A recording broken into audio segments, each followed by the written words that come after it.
ආයුබෝවන්. අද මම හදන්න යන්නේ මාස 6 පිරුණු බබාලගේ බර වැඩි කරන රුලන් සහ ඇපල් එකතු කරලා හදන බොහොම රසවත් කෑමක්.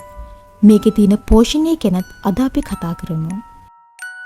බබාට මාස 6 පිරුණාට පස්සේ පෝෂ්‍යදායී බඩට සැහැල්ලු සහ බර වැඩි කරන කෑමක් හදලා දෙන එක අම්මලාට ලොකු අභියෝගයක්.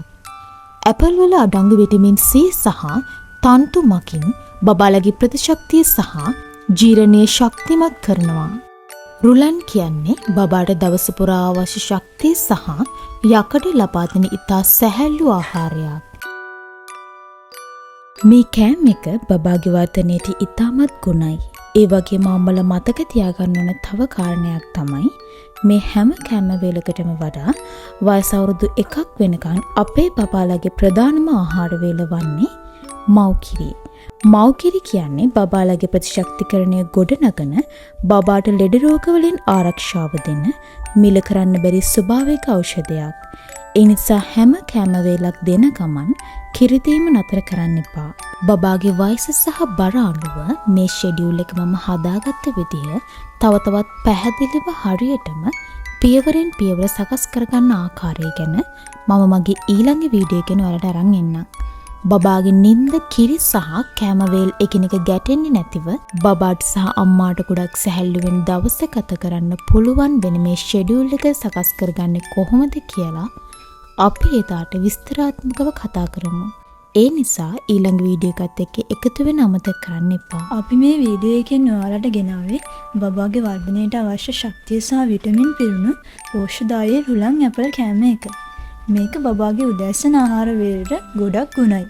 එහෙනම් අපි අද වීඩියෝ එකට ගිහින් මේක හදමු. අපිට මේකට අවශ්‍ය වෙන්නේ පිරිසුදු කුඩා ඇපල් ගෙඩියක්, රුලන් මේස හැන්දක්, මව්කිරි හෝ පොල්කිරි ස්වල්පයක් පමණයි. ඇපල් වල විටමින් C සහ විටමින් A බහුලව තියෙනවා.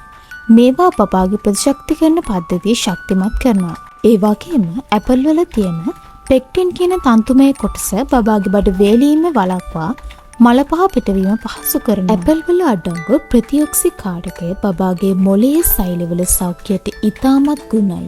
මං අරන් ආව රුලන් පැකට් එක මට අවශ්‍ය ප්‍රමාණයට මැනගන්න ඕන නිසා මේ වගේ බෝල් එකකට දාගන්නවා.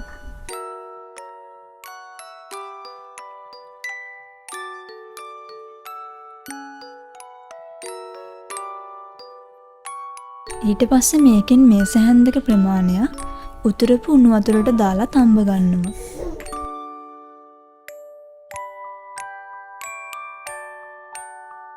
රුලන් ටික තැම්බෙනකම් මම මේ ඇපල් ගෙඩිය හොඳින් සුද්ධ කරගෙන තඹ ගන්න පුළුවන් වෙන ප්‍රමාණයට පොඩි කෑලි වලට කපා ගන්නවා.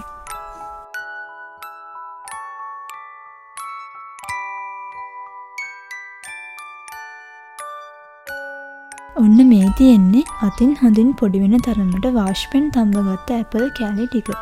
සාමාන්‍යයෙන් වතුරේ දමා තඹන විට ඇපල් වල ඇති විටමින් C සහ විටමින් B කාණ්ඩයේ පෝෂණ කොටස් වතුරට උරාගෙන බැහැර වී යා හැකියි. නමුත් වාෂ්ප කිරීමේදී එම විටමින් සහ khනිජ ලවණ ඇපල් ගෙඩිය තුලම රඳා පවතිනවා. වාෂ්ප කිරීමෙන් ඇපල් වල ඇති තන්තු සහ සෛලීය ව්‍යුහය මෘදු වෙනවා. මාස 6ක් වන බබාලගේ ආමාශය සහ බඩවැල් තවමත් ඉතා සියුම් නිසා වාෂ්ප කර මුදු කරගත් ඇපල් ඔවුන්ගේ බඩට කිසිදු අපහසුවකින් තොරව දිරවා ගැනීමට පහසු වෙනවා. දැන් මම මේ ඇපල් කෑලි ටික පොඩි කප් එකකට දාලා හොඳින් මෑෂ් කරගන්නවා. පුංචි බබාට ගිලින්න පහසු වෙන විදිහට පොඩි කෑල්ලක්වත් නැති වෙන්න මේක හොඳින් මෑෂ් කරගන්නවා. මම මේ වෙනකොට රුලන් ටික ලෑස්ති කරගෙන ඉවරයි. මේක මම හදාගත්තේ උතුරන වතුරට රුලන් ටික දාලා හොඳින් තඹගෙන ඊට පස්සේ පොල් කිරි ටික එකතු කරලා හොඳින් උතුරවල අරන් තියෙන්නේ. මේ තියෙන්නේ මම මෑෂ් කරගත්ත ඇපල් ටික. දැන් මේකට රුලන් ටික ටික දාලා හොඳින් කලවම් කරගන්නවා. රුලන් වල කාබෝහයිඩ්‍රේට් බහුලයි. මේක බබාගේ ශරීරයට දවස පුරා ශක්තිය ලබා දෙනවා. බබාලගේ ඇඟේ යකඩ මට්ටම නිසලෙස පවත්වා ගැනීමට රුලන් උදව් වෙනවා. ඒක බබාගේ නීරක්තිය වළක්වන්න ඉතාම හොඳයි.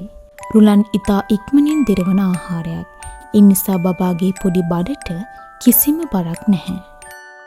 ඔන්න දැන් අපි රුලන් ඇපල් මිශ්‍රණය හදාගෙන ඉවරයි. මේක උදෑසන ආහාරයක් විදිහට බබාට දුන්නොත් දවස පුරාම බබාට ශක්තිය හොඳින් ලැබෙනවා. අපි මේ හදාගත්තු රුලන් ඇපල් මිශ්‍රණයට පොල් කිරි වෙනුවට මව් කිරි ස්වල්පයක් එකතු කරන්න ඔයාලටත් පුළුවන්. එතකොට මේකේ පෝෂණ අගය තවත් වැඩි. මතක තියාගන්න. බබාගේ වයස අවුරුදු 1ට අඩු නිසා කිසිම විදිහකට සීනි හෝ ලුණු එකතු කරන්න එපා. මේකෙන් ලැබෙන ස්වභාවික පෙන් රස බබාට ඕනෑවටත් වඩා වැඩි. අද අපි මේ කතා කළ රුලන් ඇපල් කෑම එක සහ මව්කිරිවේල් ගලපා ගන්න ආකාරය පිළිබඳව සම්පූර්ණ දිනචර්යාවක් මම සකස් කළා.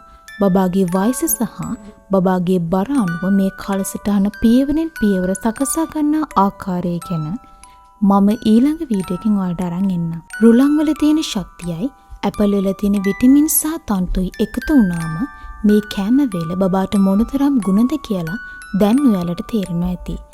මේක ඔයාලගේ පපාටත් හදලා දීලා බලන්න. මේ වගේ තවත් වටිනා තොරතුරු දැනගන්න අපේ channel එක අනිවාර්යයෙන්ම subscribe කරන්න. බබාලගේ ආහාර සහ ඔවුන්ගේ නිරෝගී වර්ධනය ගැන මම අද කතා කරපු මේ දේවල් ඔයාලට වැදගත් වුණා කියලා මම හිතනවා.